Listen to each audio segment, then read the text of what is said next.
Hello everyone. आज इस video में हम जो कल का वीडियो नहीं आ पाया था 15 जनवरी और आज का दोनों के टॉपिक्स कवर करेंगे। तो 15 जनवरी और 16 दोनों को मिला के 8 to 9 टॉपिक्स हैं। तो जो सबसे पहला टॉपिक उसमें से है वो है कैटेस्ट्रॉफी बॉन्ड्स। अब कैटेस्ट्रॉफी बॉन्ड्स क्या होते हैं? तो इन्हें शॉर्ट फॉर्म में कैट बॉन्ड्स भी कहते हैं। और ये एक्चुअली केरला गवर्नमेंट ने सेंट्रल गवर्नमेंट को बोला है कि वो उन्हें कैटेस्ट्रॉफी बॉन्ड इंडिया में इंट्रोड्यूस कर देना चाहिए। ये ऐसे बॉन्ड्स होते हैं जहाँ पे लोग डिज़ास्टर, जो नेचुरल डिज़ास्टर होता है, उसके अगेंस्ट फाइनेंशियल सेफगार्ड ये प्रोवाइड करने के लिए दिए जाते हैं। अब ये करते क्या हैं, जब कोई कैटेस्ट्रॉफी बॉन्ड खरीदता है और उस बॉन्ड के टाइम पीरियड में कोई नेचुरल डिज़ास्टर नहीं आया, तो उसे वो बॉन्ड का प्रिंसिपल तो वापस मिल जाता है, साथ ही में बहुत ज़्यादा हाई इंटरेस्ट भी उसको मिलता है। लेकिन उस बॉन्ड के पीरियड में अगर कोई नेचुरल डिज़ास्टर आ गया तो उसका प्रिंसिपल ले लिया जाता है, उससे पूरा नहीं लेते हैं, कुछ ले लेते हैं। मान लेते हैं कि 80% प्रिंसिपल ले लेते हैं और 20% उसको वापस कर देते हैं। तो अगर बॉन्ड खरीदा है तो उसके टाइम पीरियड में डिज़ास्टर आ गया तो लॉस होने वाला है, और नहीं आया तो बहुत ज़्यादा फ़ायदा होगा। इससे ये हो जाएगा कि ये जो डिज़ास्टर का रिस्क है, डिज़ास्टर का जो फाइनेंशियल रिस्क होता है, वो इश्यूअर जो इन्वेस्टर होता है उसको उसके ऊपर ट्रांसफ़र कर देता है। तो इस तरीके से गवर्नमेंट्स को भी थोड़ी रिलीफ़ मिलती है डिज़ास्टर की फंडिंग में, और बहुत अच्छे तरीके से डिज़ास्टर को फंड करके वहाँ पे मिटिगेशन और ये सारी चीज़ें की जा सकती हैं। तो इसलिए कैटेस्ट्रॉफी बॉन्ड न्यूज़ में था। तो फिर इसके बाद जो नेक्स्ट टॉपिक है वो है भैरव बटालियन। एक्चुअली ये कोई नई फ़ोर्स नहीं बनाई गई है, ये एक स्पेशल पैरा फ़ोर्स ही है। इसका एक नाम है, निक नेम कह सकते हैं कि भैरव बटालियन है।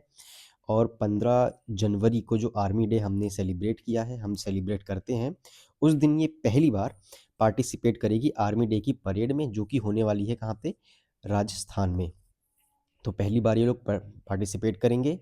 और ये इन्हें इस तरीके से तैयार किया गया है कि किसी भी तरीके की सिचुएशन में बहुत ही जल्दी अगर रिस्पॉन्ड करना है तो ये हमेशा तैयार रहती हैं। जैसे एंटी टेरर ऑपरेशंस हो गए, क्रॉस बॉर्डर रेड्स हो गई, ठीक है, हॉस्टेज रेस्क्यू सिचुएशन, ये सारी चीज़ें अचानक से हो सकती हैं, बहुत प्रिपेयर का टाइम नहीं मिलेगा, ठीक है। इसीलिए इन्हें फाइट टू नाइट का भी टैग दिया गया है कि ये हमेशा लड़ने के लिए तैयार रहती हैं और हमेशा एक्टिव रहती हैं। इस बटालियन में 200 से 250 तक सोल्जर्स होते हैं और 2025 में इसे स्टार्ट किया गया था। फिर जो नेक्स्ट टॉपिक है वो पर्सनैलिटी राइट्स से ही रिलेटेड है। अब पर्सनैलिटी राइट्स क्या होती हैं? जैसे कि कोई बहुत फेमस आदमी है, जैसे मान लेते हैं क्रिस्टियानो रोनाल्डो। अब उनका नाम, उनका इमेज, ठीक है, उनकी वॉइस और उनका सिग्नेचर, हर चीज़ एक अपने आप में ही ब्रांड है, ठीक। अगर मैं कोई प्राइवेट मैन्युफैक्चरर है, वो टी-शर्ट बनाना शुरू कर देता है और उसपे CR7 का टैग लगा देता है, तो लोगों को लगेगा कि ये तो रोनाल्डो की कंपनी का टी-शर्ट है और फिर वो बहुत महँगे में बिकेगा और लोग इसे खरीदेंगे भी, पर एक्चुअली वो तो किसी और ने यूज़ किया है, ऐसा तो कुछ है नहीं। तो इस वजह से ऐसे लोगों को, जो कि बहुत ही ज़्यादा फेमस होते हैं, उन्हें लीगल प्रोटेक्शन मिलती है नेम, इमेज, लाइकनेस, वॉइस और सिग्नेचर और अदर आइडेंटिफाइबल एट्रीब्यूट्स को लेकर के, ताकि उनका अनऑथराइज्ड कमर्शियल एक्सप्लॉइटेशन ना किया जा सके। इसी को हम कहते हैं पर्सनैलिटी राइट्स। ये हमारे कॉन्स्टिट्यूशन में आर्टिकल 21 के अंदर आते हैं। ये बहुत ही ज़्यादा इंपॉर्टेंट है क्योंकि यूपीएससी अगर पूछता है तो वो यही देगा कि पर्सनैलिटी राइट्स इंडिया में, जो इंडियन कॉन्स्टिट्यूशन है उसमें कौन से आर्टिकल के अंदर रिकग्नाइज किए जाते हैं।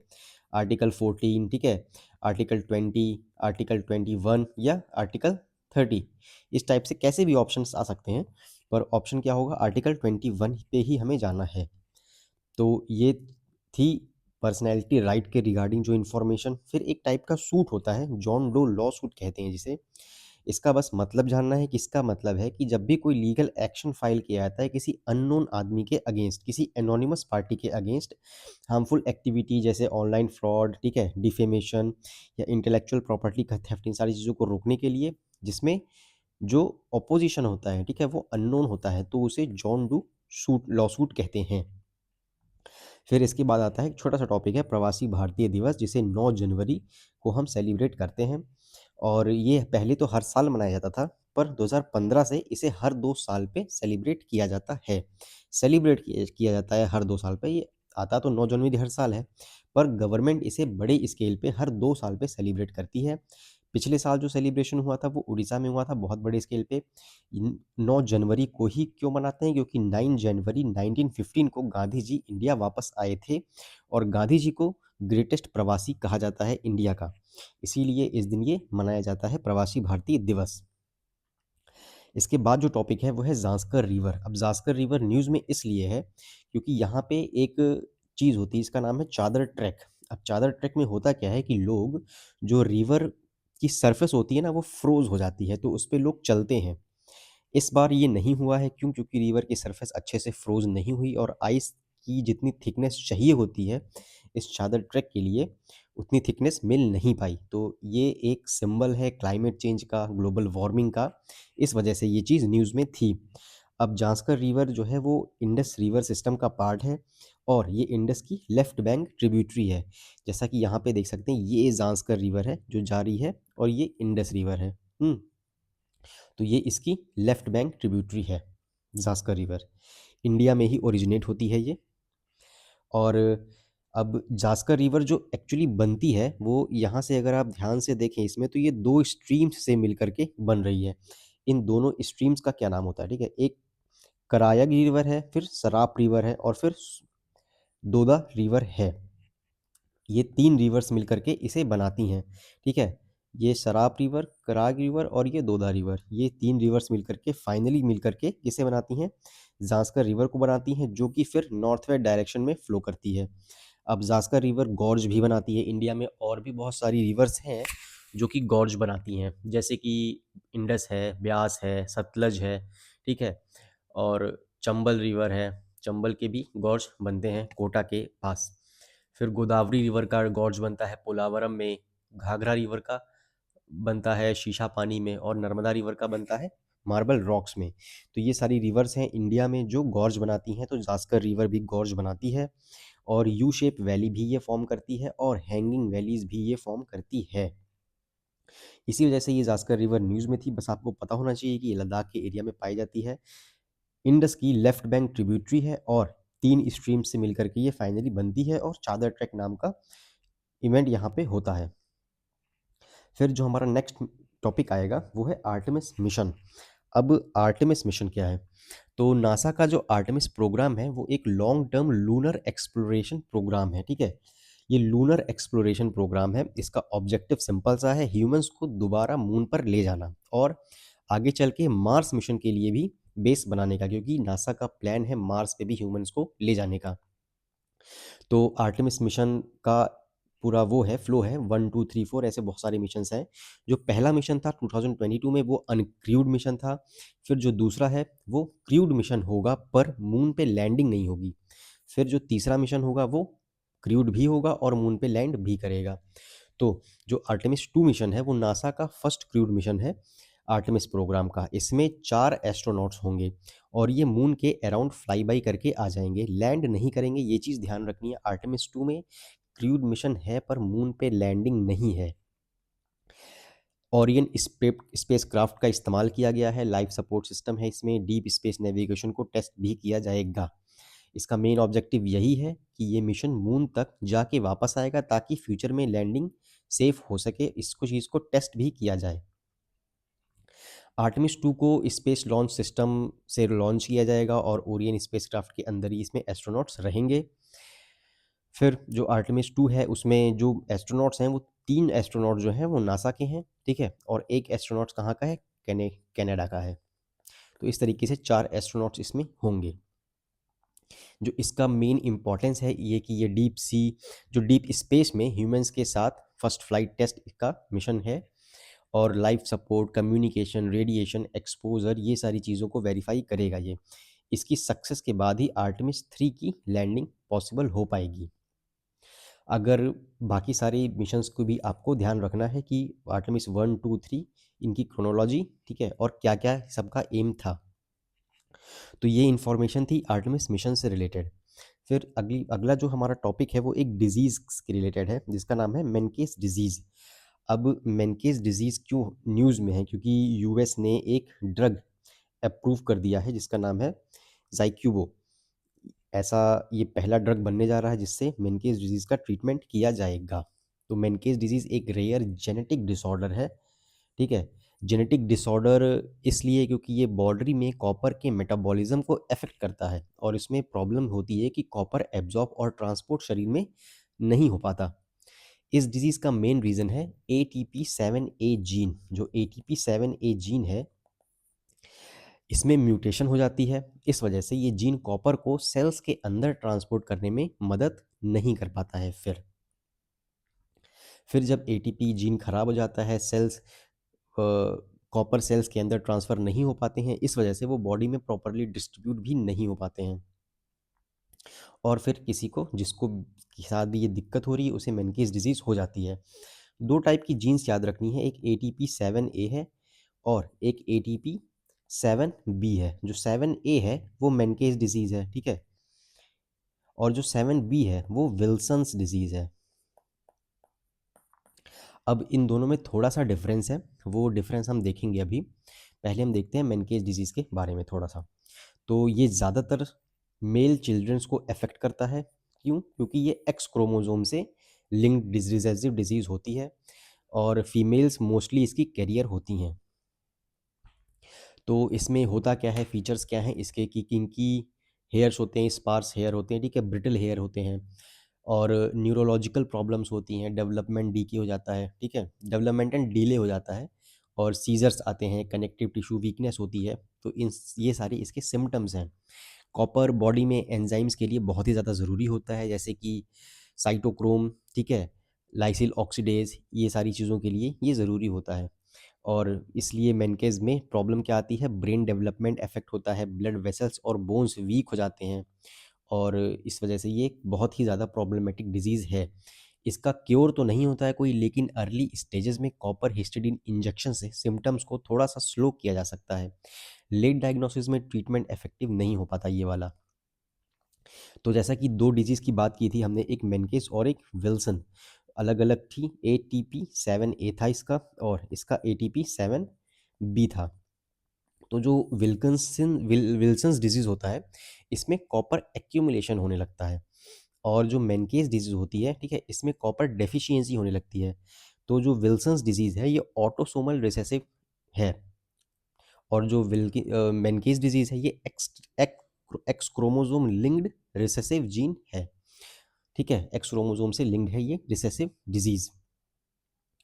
तो इसलिए ये दोनों बहुत ही ज़्यादा क्लोज़ हैं, इसलिए मैंने डिफ़रेंस बता दिया। फिर जो हमारा नेक्स्ट टॉपिक आएगा इसके बाद, वो आएगा चंपारण सत्याग्रह से रिलेटेड। अब चंपारण सत्याग्रह के बारे में तो सबको पता ही होगा। क्यों? क्योंकि ये गांधी जी का इंडिया में पहला सत्याग्रह था। 1917 में गांधी जी ने पहला सत्याग्रह किया था। कहाँ पे? चंपारण, जो कि कहाँ पे है? बिहार में है। इस मूवमेंट का कोर इशू क्या था? तिनकठिया सिस्टम। अब तिनकठिया सिस्टम में जो इंडिगो प्लांटर्स हैं, वो फार्मर्स को मजबूर करते थे कि अपनी ज़मीन के 3/20th हिस्से पे नील या इंडिगो को उगाना है उन्हें, चाहे उन्हें नुकसान हो या ना, फ़ायदा हो। फ़ायदा तो वैसे एक्चुअली किसान्स को होता नहीं था, प्लांटर्स को ही होता था।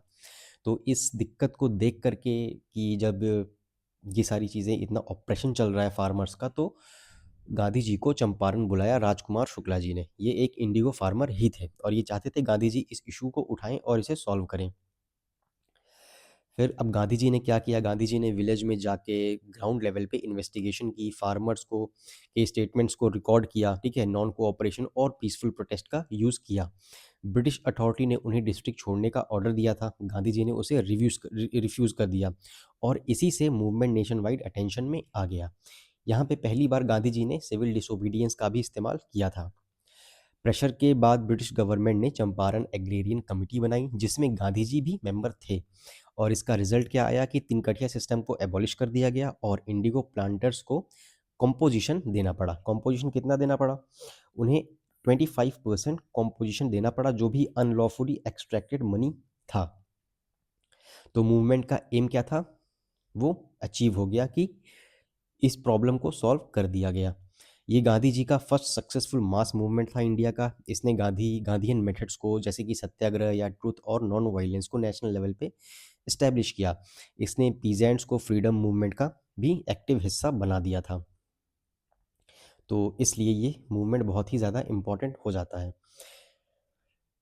फिर इसमें कुछ और भी लीडर्स थे गांधी जी के अलावा, जिनका नाम है कि राजेंद्र प्रसाद भी गांधी जी के साथ गए थे। ये इंडिया के पहले प्रेसिडेंट भी बने थे। मजरूल हक, ठीक है, महादेव देसाई, नारहरी पारिक और जेबी कृपलानी, ये लोग, इन लोगों ने भी गांधी जी को असिस्ट किया था। फिर जो हमारा नेक्स्ट टॉपिक है वो है गोल्डन जैकॉल। गोल्डन जैकॉल को हम कॉमन जैकॉल या रीड वुल्फ भी कहते हैं। ये बहुत ही वाइडली डिस्ट्रीब्यूटेड होते हैं। अफ्रीका, यूरोप और साउथ एशिया में बहुत ही वाइड स्केल पे पाए जाते हैं, इसीलिए इनका आईयूसीएन क्या है, लीस्ट कंसर्न।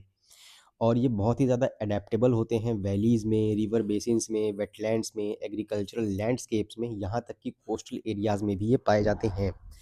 थोड़े से रेयर होते हैं हिल एल्टीट्यूड रीजन में, पर ऐसा नहीं है कि मिलते ही नहीं हैं, बस थोड़े से कम मिलते हैं।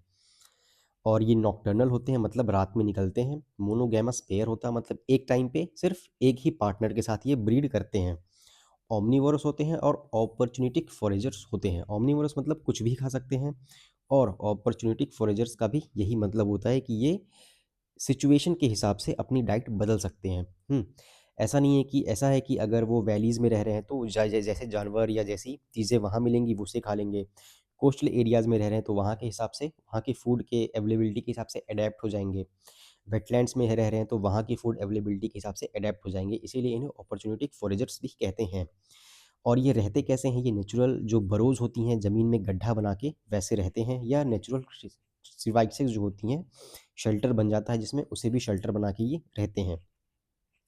तो ये इन्फॉर्मेशन थी गोल्डन जैकॉल से रिलेटेड। फिर जो नेक्स्ट टॉपिक है वो है सेनकाकू आइलैंड। अब सेनकाकू आइलैंड न्यूज़ में इसलिए है क्योंकि चाइना इसे अपनी टेरिटरी मानता है, ताइवान भी इसे अपनी टेरिटरी मानता है, और जापान भी इसे अपनी टेरिटरी मानता है। तो ये 3 कंट्रीज़ के बीच में इश्यू है, चाइना, जापान और ताइवान। एक्चुअली चाइना तो मुझे ऐसा लगता है कि वर्ल्ड की ऐसी कंट्री जिसकी हर बॉर्डरिंग कंट्री के साथ डिस्प्यूट है। चाइना के अपने बॉर्डर डिस्प्यूट सारी कंट्रीज़ के साथ हैं। चाइना बहुत ही ज़्यादा लैंड ग्रैबिंग कंट्री है। और जो सेंकाकू आइलैंड्स हैं वो इन अनइन्हेबिटेड आइलैंड्स हैं, कोई रहता नहीं है यहाँ पे।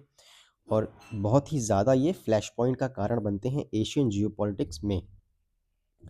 हिस्ट्री में अगर देखें तो जापान ने इसे एनेक्स कर लिया था, ठीक है, और ताइवान पे भी जापान ने कंट्रोल किया था जब उसने साइनो जापानीज़ वॉर को जीता था। चाइना इसे दायोयू कहता है और ताइवान इसे दायूताई कहता है। तो ये इन्फॉर्मेशन थी सेंकाकू आइलैंड्स की रिगार्डिंग, और इसकी लोकेशन ये यहाँ पे है सेंकाकू आइलैंड। ये ताइवान और जापान और चाइना तीनों इस पे क्लेम करते हैं। तो आज की वीडियो में इतना ही है। Thank you.